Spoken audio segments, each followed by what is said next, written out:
Hello दोस्तों, are one academy classes में आप सभी का स्वागत है। और मोस्ट इंपोर्टेंट रिएक्शन लेकर आए हुए हैं हम लोग, विलियम सिंथेसिस रिएक्शन, है ना। विलियम सिंथेसिस रिएक्शन में आपको एक चीज देखने मिलेगा यहाँ पे कि ये क्या बनाता है ना। बहुत इंपॉर्टेंट है, इसको देखिएगा, बहुत अच्छे से दिमाग में रखना है, सेट कर लेना है ना।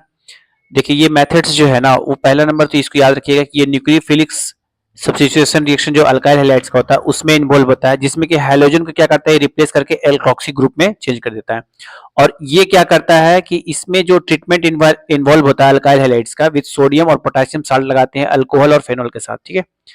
तो सॉरी, इसमें सिमेट्रिकल और अनसिमेट्रिकल दोनों ही ईथर बनता है। तो ये कभी कभी एमसीक्यू में पूछता है कि विलियम सिंथेसिस से किस प्रकार का ईथर बनता है, सिमेट्रिकल बनता है कि अनसिमेट्रिकल बनता है कि बोथ बनता है कि नॉन ऑफ दिस बनता है, क्या ऑल ऑफ दिस बनता है।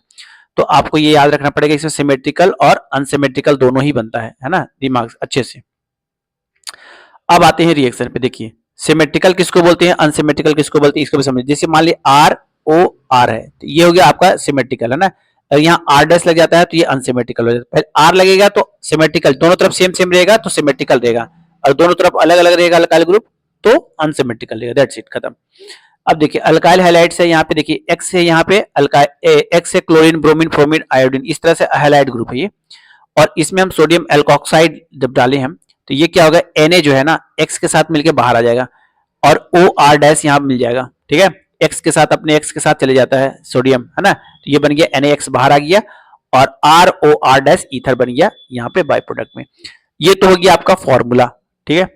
अब मान लिया हम X के जगह Br डाले, ब्रोमीन डाले, यहाँ ब्रोमीन भी हो सकता है, क्लोरीन भी हो सकता है, कुछ भी हो सकता है ना, हैलोजन ग्रुप का कुछ भी हो सकता है। और यहाँ पे CH3 है, और यहाँ NaOC2H5, तो ये होगा क्या, NaOC2H5 क्या होगा, एक साथ CH3 के साथ मिल जाएगा, और NaBr जो है एक साथ अपना बाहर आ जाएगा। तो NaBr यहाँ बाहर आ गया, और CH3OC2H5 यहाँ पे आ गया, इसको बोलते हैं मिथॉक्सी मीथेन।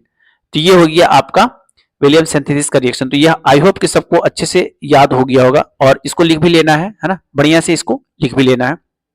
यहाँ पे अब फिर से यहाँ पे देखिए, यहाँ पे लिखा हुआ है कि above reaction proceed through the SN2 mechanism, it involve nucleophilic displacement halide ions. तो इसको कैसे न्यूक्लियोफिलिक डिस्प्लेसमेंट होता है यहाँ पे एक बता दिया गया है।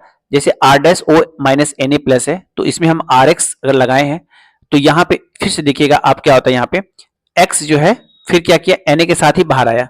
देखिए यहाँ पे NaX बाहर आ गया, और ये क्या R और RO डैश एक साथ आ गया, R डैश O R एक साथ आ गया, ये बन गया क्या आपका ईथर बन गया, ठीक है।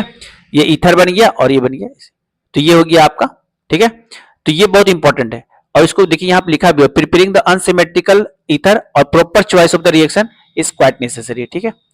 तो ये विलियम सिंथेसिस का ये इतना छोटा शॉर्ट्स नोट्स है। अगर मान ली शॉर्ट नोट्स में भी देगा तो ये सब सारे रिएक्शन, ये सब बातें सारी लिखना है, और उसको अच्छे से प्रैक्टिस कर लेना, okay, bar bar. Okay, thank you.